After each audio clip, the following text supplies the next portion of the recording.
या मालिकेच्या आजच्या भागात आपण पाहणार आहोत एजे रागातच बाहेर जाण्यासाठी निघालेले असतात, पण लीला त्यांचा हात पकडते आणि त्यांना थांबवते. ती म्हणत असते की एजे, तुम्ही असे जाऊ शकत नाही, तुम्हाला माझं म्हणणं ऐकावं लागेल. मी कधी तुम्हाला म्हटले आहे का की मला अंतराताईंची जागा हवी आहे? अहो, मला कधीच त्यांची जागा नको होती. मी काय एवढी बालिश वाटले का तुम्हाला? आणि मी कधी तुम्हाला म्हटलंय का की तुम्ही अंतराताईंसोबत बोलू नका, त्यांच्या फोटोकडे बघू नका आणि त्यांचा फोटोसुद्धा आपल्या खोलीत ठेवू नका?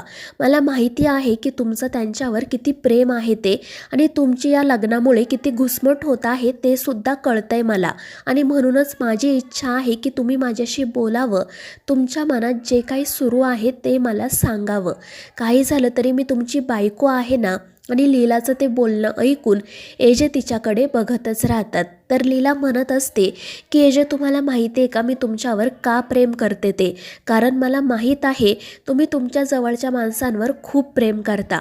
इतकी वर्ष होऊनसुद्धा तुम्ही अंतराताईंना अजून विसरलात नाही, यावरूनच कळतं की तुमचं तुमच्या जवळच्या माणसांवर किती प्रेम आहे ते. आणि जेव्हा कधी तुम्ही माझ्या प्रेमात पडाल ना, तेव्हा तुम्हीसुद्धा माझ्यावर असंच प्रेम कराल, माझी खात्री आहे.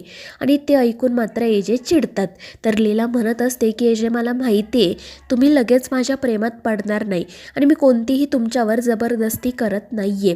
पुढे ती असंही म्हणते की एजे, हे लग्न स्वीकारणं जितकं तुमच्यासाठी अवघड आहे ना, तितकंच ते माझ्यासाठी सुद्धा अवघड होतं.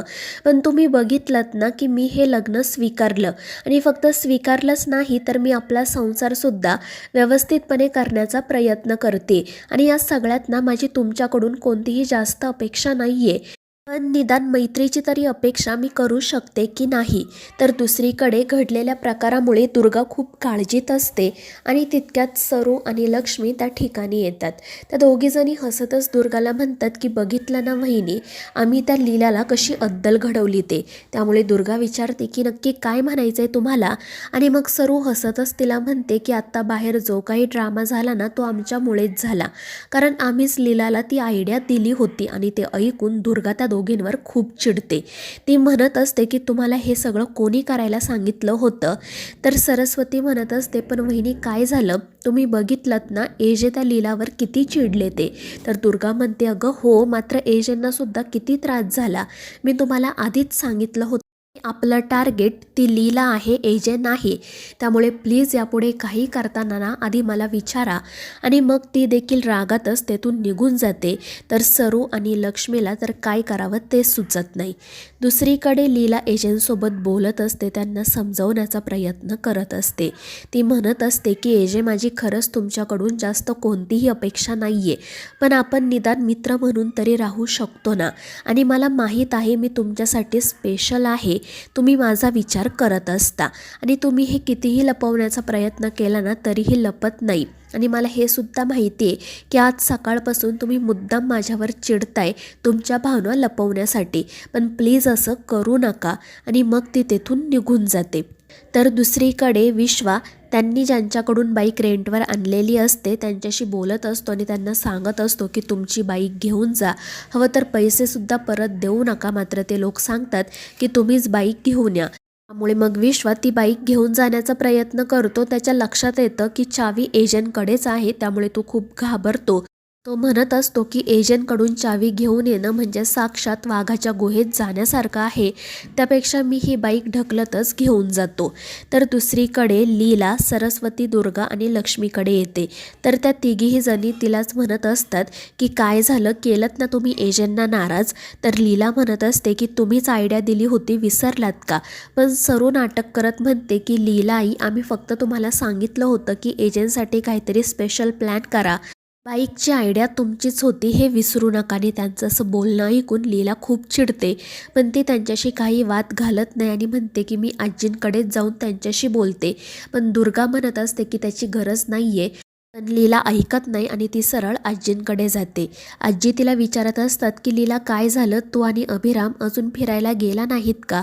तर लीला खाली मान घालून म्हणते की आजी, आम्ही परत कधीतरी जाऊ. आणि ते ऐकून आजी म्हणतात की लीला, यापुढे ना मी तुला काही सांगणारच नाही.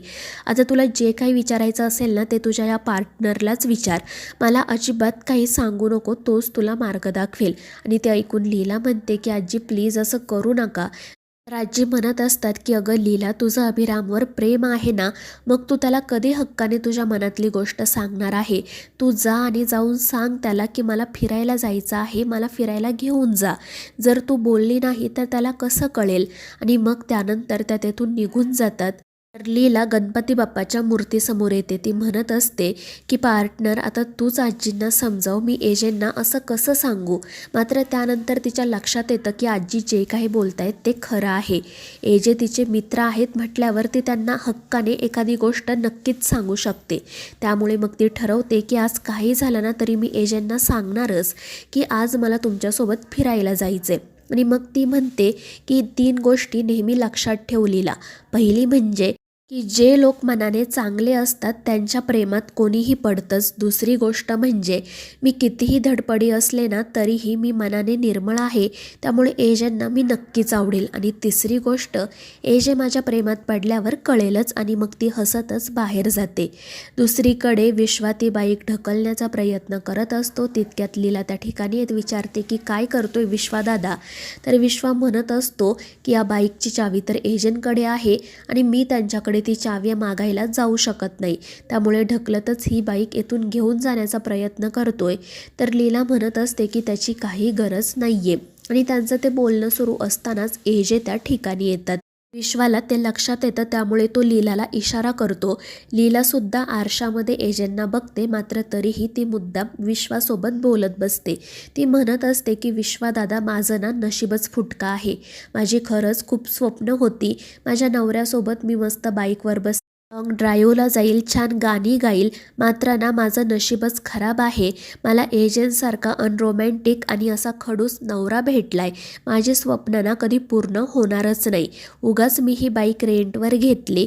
आणि लीलाचं हे सगळं बोलणं ऐकून एजे खूप चिडतात. आणि मग त्यानंतर ते लीलाला म्हणतात की तुला खरंच लॉंग ड्राईव्हला जायचं आहे का? आणि त्यावर लीला हो म्हणते. त्यामुळे मग एजे त्या बाईकला हात लावतात, पण त्यांना अंतरासोबत घालवलेले क्षण आठवतात. तर लीला म्हणत असते की एजे प्लीज, तुम्ही या बाईकवर राग काढू नका. तुम्हाला जो राग काढायचा आहे तो माझ्यावर काढा, कारण ही बाईक मला उद्या परत करायची आहे. एजे म्हणत असतात की लीला गप्प बस, तुला फिरायला जायचं आहे ना, मग मी नेतो तुला फिरायला. आणि ते ऐकून लीला तर खूपच खुश होते. तर एजे म्हणत असतात की माझ्या 3 अटी आहेत. पहिली अट म्हणजे मला हात लावायचा नाही. दुसरी अट म्हणजे माझ्या खांद्यावर डोकं ठेवून बसायचं नाही. आणि तिसरी अट म्हणजे गाणी गायची नाहीत. आणि ते ऐकून लीलाचा चेहराच पडतो. ती म्हणते की आपण लॉंग ड्राईव्हला चाललो आहोत की भाजी आणायला तेच मला कळत नाही. पण शेवटी दुसरा काही पर्याय नसल्यामुळे ती आनंदातच त्या बाईकवर बसते. एजे तिला सांगतात की माझ्या खांद्यावर हातसुद्धा ठेवायचा नाही आहे. तर लीला म्हणते की हो माहिती आहे मला, मी फक्त आधारापुरता ठेवला होता. आणि मग त्यानंतर ते दोघेजण लॉंग ड्राईव्हला जाण्यासाठी निघतात. लीला तर खूपच खुश असते आणि एजेसुद्धा आनंदात असतात. मात्र ते याबद्दल लीलाला काही कळू देत नाही. त्यानंतर जेव्हा रात्री ते दोघेजण घरी येतात तेव्हा तीनही सुनांना आश्चर्यच वाटते.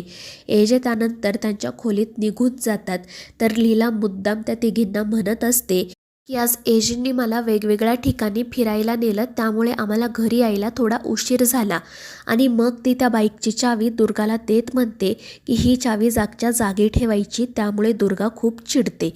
तर मित्रांनो, या मालिकेच्या पुढील भागांमध्ये आपण पाहणार आहोत लीला एका कंपनीच्या ॲडसाठी सिलेक्ट होते आणि त्या ॲडमध्ये लीलासोबत एजेसुद्धा असतात, त्यामुळे ती खूपच खुश होते. पण त्यानंतर दुर्गा त्या कंपनीच्या मॅनेजरला सांगते की एजे ॲडमध्ये वगैरे काम करणार नाही. आणि ते ऐकून लीला चिडते. ती दुर्गाला सांगते की काही झालं तरी एजे या ॲडमध्ये काम करणारच. तर मित्रांनो, या मालिकेच्या पुढील भागांच्या अपडेट्ससाठी आपल्या चॅनेलला सबस्क्राईब करा.